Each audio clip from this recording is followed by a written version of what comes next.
जय श्री श्याम सभी श्याम प्रेमियों को मेरा हाथ जोड़ के उम्मीद करता हूँ आप और आपके परिवार में सब कुशल मंगल होंगे। बाबा श्याम की कृपा आपके ऊपर सदा के लिए बने रहे। हम प्रेमियों, हमारे जीवन में दुख आता है तो वह हमारे प्रारब्धों की वजह से आता है, पर प्रारब्धों को खत्म करने का मात्र एक रास्ता है, श्याम नाम। इतना हम बाबा श्याम का नाम जप करेंगे तो हमारे प्रारब्ध में जो भी पाप कर्म है वो नष्ट होके हमारे को एक अलग ही परमानंद का अनुभव होगा। जिसने भी श्याम नाम जाप का जप किया उसका बेड़ा पार होना निश्चिंत है। श्याम नाम एक पारस पत्थर है जो आपको चीज चाहिए वह देता है। जो भी कामना है आपकी तो वह उसकी पूर्ति करता है।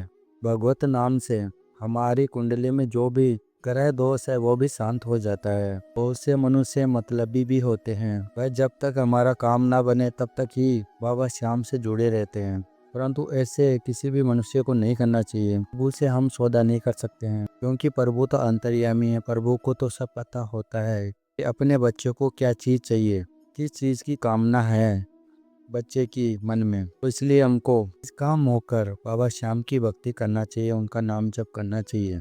अवश्य कल्याण होकर रहेगा। ऐसा कोई काम नहीं है जो उस नाम जप से पूरा ना हो सके। सब कुछ काम पूरे होते हैं, परंतु धैर्य और पूरे विश्वास के साथ में श्याम नाम का जप किया जाता है तो अवश्य काम बनता है। कलयुग केवल नाम मदारा। कलयुग के अंदर जितना नाम जप किया जाता है वही काम आता है। कितने भी आप अनुष्ठान कर लो, कितने भी उपाय कर लो, वह आपके एक भी काम नहीं आने वाला है। वह आपकी किस्मत को नहीं बदल सकता है। किस्मत को बदलने का मात्र एक ही रास्ता है, श्याम नाम का जप करना। तो एक बार सच्चे मन से पूरे भाव के साथ में बाबा श्याम का नाम जप करिए तो आपका कल्याण होकर रहेगा। अपने मन के संशय को हटाकर सिर्फ श्याम नाम का ही आश्रय ले, क्योंकि बाबा श्याम के सहारे जो भी भगत रहता है उसकी हार हो नहीं सकती। बाबा श्याम हारे का सहारा ऐसे ही नहीं कहा जाता है। बड़े बड़े भक्तों की बाजी हारते हुए को बाबा श्याम ने जिताया है। बाबा श्याम ने सबकी कामना पूरी की है अपने भक्तों की। जब सारे रास्ते बंद हो जाते हैं, जब हारे का सहारे का ही दरवाजा है कि डूबी हुई नैया को पार लगाता है। आज की जो सत्य कहानी सुनाने वाला हूँ वह कविता जी की है। इस सत्य कहानी को सुनकर बाबा श्याम के ऊपर आपका विश्वास कई गुना होगा। श्याम प्रेमियों, मैं अपना कर्तव्य कर रहा हूँ बाबा श्याम की महिमा आप तक पहुँचा कर। आप भी अपना कर्तव्य कर दीजिए, इस वीडियो को लाइक करके। अगर आप नया आए हो चैनल पे तो चैनल को सब्सक्राइब करके आप भी श्याम फैमिली का हिस्सा बन जाओ। और इस बाबा श्याम की महिमा को पूरा अवश्य देखिएगा, ताकि आपको भी पता चले कि बाबा श्याम कैसे अपने भक्तों के जीवन में करता है चमत्कार। कविता जी ने बताया कि श्याम नाम ने मेरे जीवन में एक अलग ही उजाला कर दिया है, जिसको मैं शब्दों में बयान नहीं कर सकती हूँ। फिर भी मैं अपना अनुभव सभी श्याम भक्तों तक मैं पहुँचाती हूँ श्री श्याम 1996 के चैनल के माध्यम से।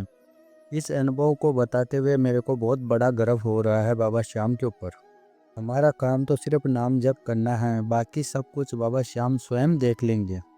कलयुग के अंदर नाम जप से बढ़कर कुछ भी नहीं है। कलयुग के अंदर नाम जप करके बहुत से लोग अपनी परेशानियों से मुक्ति पा रहे हैं।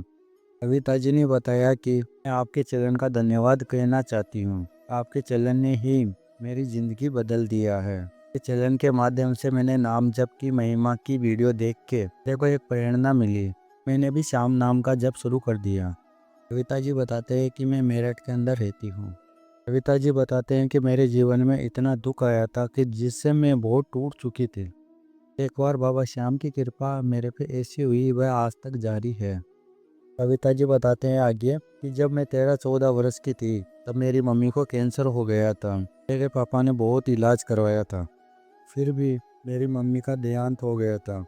होने को तो और ही मंजूर था। फिर आगे कविता जी बताते हैं कि मेरा भाई और मैं और मेरे पापा ही घर में रहते थे। मेरे पापा जी गवर्नमेंट जॉब करते थे। सारी जिम्मेदारी मेरे पे आ गई थी। सारे घर को मैं ही संभालते थे। घर का सारा काम देखना और बाद में पढ़ाई करना।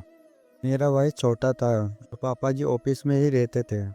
छोटी सी उम्र में मैंने सारा घर का काम करना शुरू कर दिया था और कान्हा जी की पूजा और बाबा श्याम की पूजा करती थी।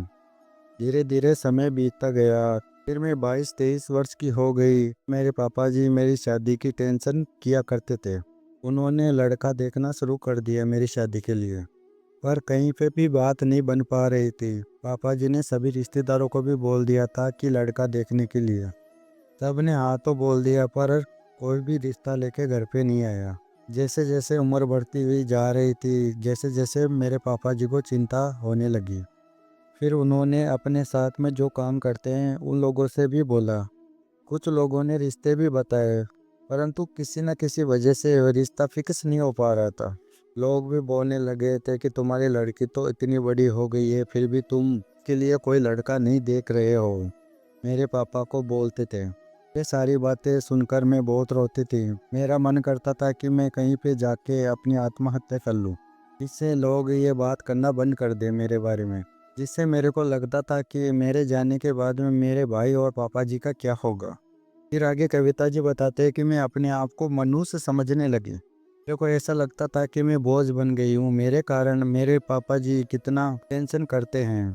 फिर आगे कविता जी बताते हैं कि एक दिन मेरे बुआ जी की लड़की आई और वो उन्होंने बोला कि तुम बाबा श्याम की चालीसा का 41 दिन पाठ करना। और उन्होंने बोला कि बाबा श्याम बड़े दयालु है, कृपा निदान है, वे तुम्हारे पे कृपा अवश्य करेंगे। इसके बाद से ही मैंने बाबा श्याम की चालीसा का 41 दिन पाठ किया। साथ ही में श्याम मंत्र की 5 माला रोजाना जाप करना मैंने शुरू कर दिया।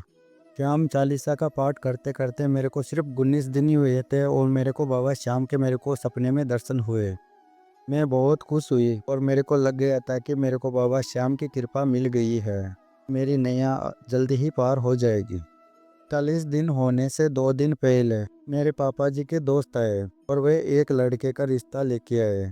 फिर अगले ही दिन मेरे पापा जी और उनका दोस्त उस लड़के के घर पे गए। वहाँ पर बात बन गई और 1 हफ्ते के बाद में ही मेरे को देखने के लिए आए और रिश्ता फिक्स हो गया। तो उन्होंने बोला कि शादी की तारीख जल्दी ही फिक्स कर लो। ये तो सत्य है कि श्याम नाम कभी भी असफल नहीं होता है, सफलता मिलती है जो भगत श्याम नाम का जाप करता है। वह श्याम ने मेरी भी मनोकामना पूरी करी है और मैं बाबा श्याम की पूजा रोजाना करती हूँ। बाबा श्याम का मंत्र जाप तो मेरे पे चलता रहता है। फिर आगे कविता जी बताते हैं कि कुछ ही समय में मेरी शादी हो गई और मेरे ससुराल वाले बहुत अच्छे हैं, मेरी हर बात का समर्थन करते हैं।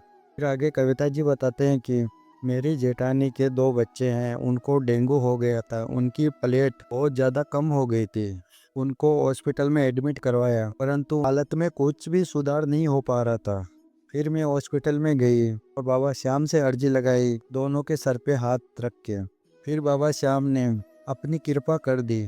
फिर शाम होने तक उनकी तबीयत में सुधार होना शुरू हो गया, जिसके बाद वे 7 से 8 दिन में ही घर पे आ गए पूरी तरह से ठीक होके।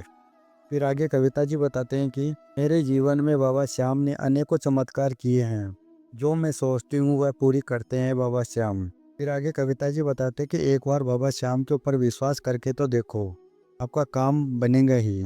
जिस भी भगत पे बाबा श्याम की कृपा हो जाती है तो उसकी किस्मत बदल जाती है, मेरी जैसे। श्याम प्रेमियों, आज हमने सुनाया कविता जी की सत्य कहानी। अगर बाबा श्याम की महिमा आपको पसंद आई है तो इस वीडियो को लाइक करके, अगर आप नए आए हो इस चैनल पे तो चैनल को सब्सक्राइब करके बेल आइकन अवश्य दबाना और भी श्याम प्रेमियों के साथ में इसको शेयर करना, ताकि कोई भी श्याम प्रेमी दुखी या परेशान ना रहे, तो उनकी भी मनोकामनाओं को पूरी करे बाबा श्याम। मिलते हैं अगली वीडियो में। बाबा श्याम की कृपा आपके ऊपर सदा के लिए बनी रहे। जय श्री श्याम।